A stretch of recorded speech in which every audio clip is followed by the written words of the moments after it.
Okay, so you know all those other content questioning what reality is. Yeah, you're gonna want to scrap all that because most of it is confusing. This video is going to break it down to its simplest form. Alright, so most people see reality as just the physical world that they are living in, the things that they see with their two eyes. And on the surface, that actually seems like a very sensible way of looking at the world. But then the question becomes, is that all reality is? Like, should we just leave it at that and put an end to this question once and for all?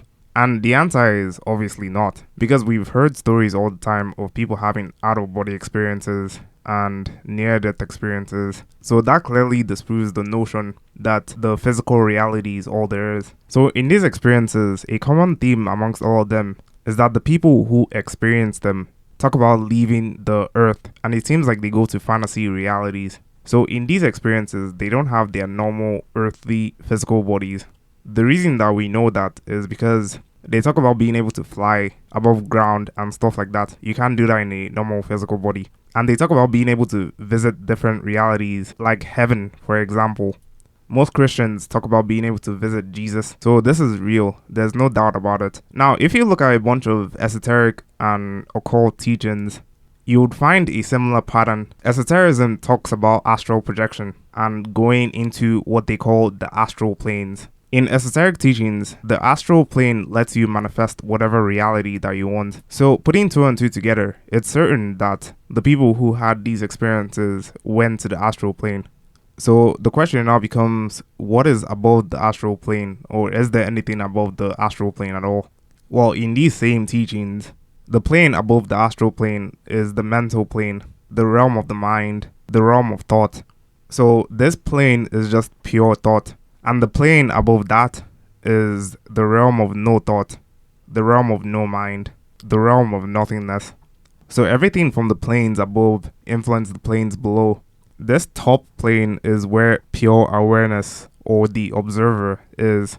And then if the observer decides to become form and experience whatever reality they want, they can just drop down through the planes.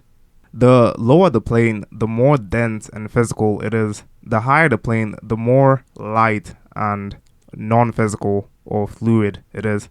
So every thought from the mental plane is crystallized and formed into something in the astral plane. The astral plane is the plane of imagination, where thought becomes form. So if you think of a microphone, for example, you start to imagine the picture of a microphone in your mind.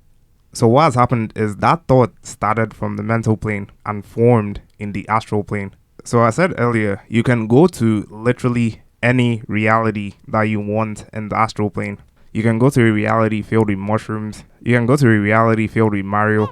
You can literally create anything that you want. It doesn't matter. So when Christians, for example, think of heaven, this is the plane that they are going to.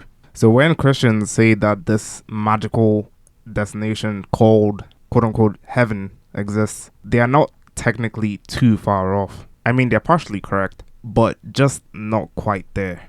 Also, there are people who say that reality is a simulation. And the reason that it almost feels like a simulation is because if you really think about it, your consciousness or your awareness is almost like a chip plugging into this advanced piece of technology that you call a human body. So that's why sometimes it could almost feel robotic, like things are monotonous, like most people are just living on some type of programming, or most people are just non-playable characters living on autopilot. There's also people who talk about different dimensions of consciousness, 1 to 9 dimensional consciousness. Yeah, it's all pretty much the same thing. The first or third dimension being the physical plane, and then the 9th dimension being the realm of no mind or no thought. It's pretty much the same thing. But yeah, as far as the most logical, accurate depiction of what reality is, according to research, according to anecdotal evidence, according to reasoning or basic logic, this is the simplified version of what reality is.